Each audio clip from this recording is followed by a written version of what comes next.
Nursery तकनीक सीखने के लिए इकट्ठा हैं। ये ट्रे में नर्सरी उगा करके हम एक अच्छा रोजगार का साधन खड़ा कर सकते हैं। ऐसा नहीं कि सिर्फ सब्जी का नर्सरी उगा है, फल का, सब्जी का, फूल का नर्सरी उगा करके हम जो है सालों भर नर्सरी उगा करके रोजगार खड़ा कर सकते हैं। इस ट्रे में नर्सरी उगाने का फायदा क्या है, पहले हम लोग ये जान लेते हैं। जैसे मान लीजिए खुले मैदान में हम नर्सरी उगा रहे हैं और ट्रे में नर्सरी उगा रहे हैं, दोनों में क्या डिफरेंस है समझ लेते हैं। आजकल कोई भी बीज जब हम बाजार से खरीद के लाते हैं तो बीज बड़ा महंगा मिलता है ना। और अगर खुले मैदान में हम मान लीजिए आज नर्सरी उगाए और जोरदार बारिश हो गई तो एक भी बीज उगेगा। तो मौसम की मार से अगर हमको बचना है तो ट्रे में ही नर्सरी उगाना होगा, ताकि हमारे पास कोई रिस्क ना रहे, हम एकदम स्वतंत्र रूप से उसको उगा सकें। पहली बात। दूसरी बात ये है, अगर मान लिया मौसम की मार ना भी पड़ी, नर्सरी उग भी गया, तो बाहर के वातावरण में तो नर्सरी उग गया तो कोई बड़ा उगेगा, कोई छोटा उगेगा, कोई मोटा उगेगा, कोई पतला उगेगा, असमान रूप से उसमें ग्रोथ होगा, है ना। अच्छा, और कुछ को मिट्टी में ज्यादा दब गया तो कुछ जो है सो ज्यादा नमी में आ गया तो सड़ गया, कुछ कम नमी में गया तो उगा ही नहीं, कुछ को कीड़े मकोड़े उठा लिए। तो कुल मिला। अच्छा, और उखाड़ते समय, जिस समय हमको पौधा रोपने के लिए ले जाना है, प्लांट करने के लिए खेत में, तो उस समय जब हम नर्सरी को उखाड़ते हैं तो कुछ का उसमें जड़ टूट जाता है। तो कुल मिला के आधा, अगर मौसम के मार ना भी पड़ा तो आधा जो है हमारा बीज बेकार चला जाता है। अब इसमें क्या है, इसमें जो है सबका समान रूप से वृद्धि होता है, सब एक जैसा मोटा, सब एक जैसा लंबा, समान रूप से इसमें ग्रोथ होगा। अच्छा, और एक एक दाना ही हम लगाएंगे सब में। हमको पता होगा, हम लोग सीखे हैं बागवानी में कि इतना पौधा चाहिए हमको 1 एकड़ में, पढ़े ना, तो इतना पौधा या इतना 500 ग्राम 600 ग्राम, तो ये सब हिसाब से जो पढ़े हैं, तो उसके हिसाब से जब हम नर्सरी लगाएंगे तो हमको घटने का कोई चांस नहीं है ना। और सब एक बराबर रहेगा तो उसमें उत्पादन भी बढ़िया होगा। अच्छा, एक और बात है, अब इसमें क्या क्या सामग्री हम मिश्रण जो इसमें लगाएंगे उसमें क्या क्या लगाएंगे, तो ये जो देख रहे हैं ये क्या है, नारियल का बुरादा है, जिसको हम लोग कोकोपीट बोलते हैं। क्या बोलते हैं? कोकोपीट। तो ये जो है सो पूरा किसमें, सील में आता है। इसको पहले पानी बढ़िया से धो करके पानी में रात भर डुबा देना होता है ना। तो इसको डुबा दिया गया, इसके बाद फैला दिया जाता है, और फैलाने के बाद हम लोग क्या करते हैं, जैसे ये जो ट्रे है 1 2 3 4 5 6 7 8 और 1 2 3 4 5 6 7 8 9 10 11 12 13 गुने 8 मतलब 100 प्लस है। तो इसको हमको इस ट्रे को भरने के लिए 2.5 kg मिश्रण चाहिए। पहले भी हम आपको थ्योरी में एक दिन बता चुके हैं। तो 2.5 kg मिश्रण हम 4-4 1-1 के रेशियो में लेते हैं। 4-4 1-1 का मतलब हुआ 4 4 8 9 10। 4 को सामान लेते हैं। क्या क्या? कोकोपीट, ये नारियल का बुरादा, ये केचुआ खाद, ये बर्मी कुलाई और ये पारालाइट। तो इसमें 4 हिस्सा 1 हिस्सा कुल मिला के कितना हुआ? 4 4 8 9 2.5 किलो में 10 से भाग दिया तो 250 ग्राम क्या पारालाइट, 250 ग्राम बर्मिकुलाइट, 2.5 चौके 10, 1 केजी केचुआ खाद, 1 केजी कोकोपीट। अब इस सब को हम लोग मिश्रण बना लेंगे। क्या करेंगे? मिश्रण बना लेंगे। एक आदमी आइए और सब जगह ये डब्बा हटाइए, दोनों ये दोनों हटाइए ना बीच से डब्बा।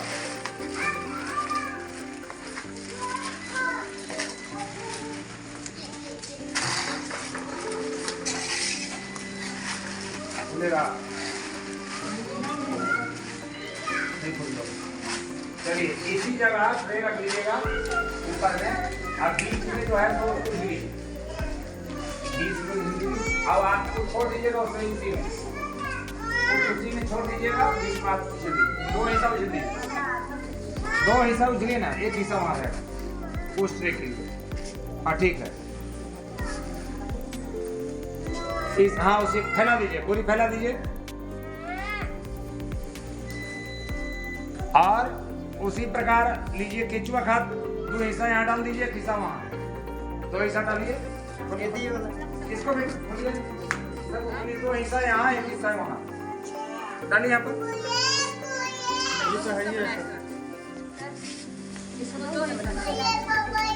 सुनिए, पहले दो हिस्सा इस बगल में रखो ना, अभी दो हिस्सा यहाँ बगल में रखो, इसमें से दो हिस्सा यहाँ रखो। एक मुठा यहाँ, एक मुठा यहाँ रखिए, एक मुठा रखिए, एक मुठा इधर, एक मुठा उधर रखिए, उजला वाला डालिए। हाँ एक, और बाकी वहां ले जाइए। हाँ यहाँ रखो, केचुआ खाद इधर दीजिए।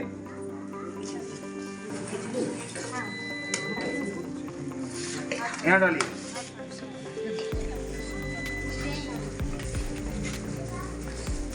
बस दीजिए, यहाँ रखिए। दो भाग में डालिए ना, इधर और उधर।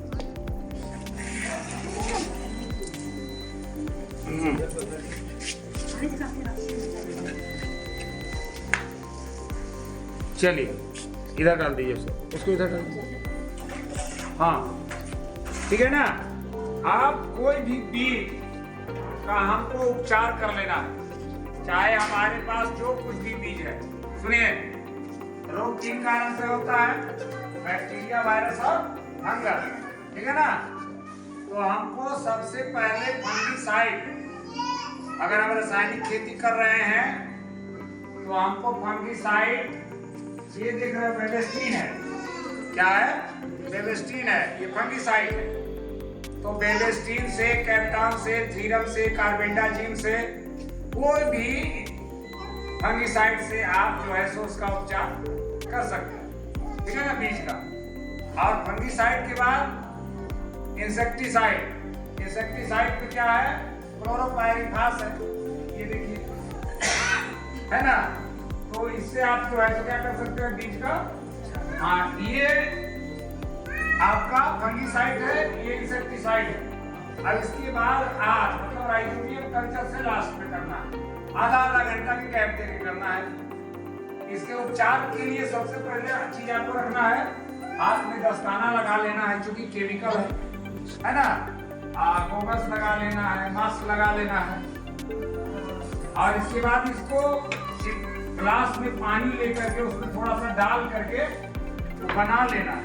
अब बीज को फैला करके उस पर, हाँ, और इसके बाद जो है हाथ, ये ग्लव्स पहने हुए हाथ से उसको मिला देना है और छाया में सुखा देना है।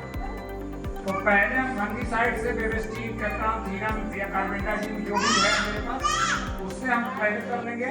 अब इसके बाद क्या करेंगे? आधे घंटे के बाद फिर हम क्लोरोपाइरिफास से कर लेंगे। इसके बाद लास्ट में राइजोबियम कल्चर से करेंगे। ये तो हमने बात किया केमिकल फार्मिंग, रासायनिक खेती। लेकिन हमको मान लो केमिकल नहीं करना, तब हम क्या करेंगे? फंगिसाइड में हमको ट्राइकोडर्मा हैबिलिटी जैविक है और राइजोबियम, इसी से करेंगे। अगर उससे भी नहीं करना है, जैविक से भी नहीं करना है हमको, तो करना है नेचुरल फार्मिंग। तब हम बीजामृत से सीधा कर लेंगे, अमृत जल से कर लेंगे, ठीक है ना। तो इससे करने का मतलब है, जैसे आप बच्चा को कैसे लगवाते हैं टीका बचपन में, पहले लगवाते हैं टीका कि कोई उसको रोग बीमारी आने वाले समय में ना हो। तो उसी प्रकार से ये जो बीज है आपका, बीज का उपचार करना जरूरी है। तो अब बीज, अब क्या करते हैं, तो मिश्रण पहले तैयार कर लेते हैं। मिश्रण का मतलब ये चारों चीज को मिलाइए, बैठ जाइए और इस चारों चीज को मिलाइए, अपना अपना मिला लीजिए। केचुआ बैठिए उस जगह, बैठ सकते हो लोग, बैठो।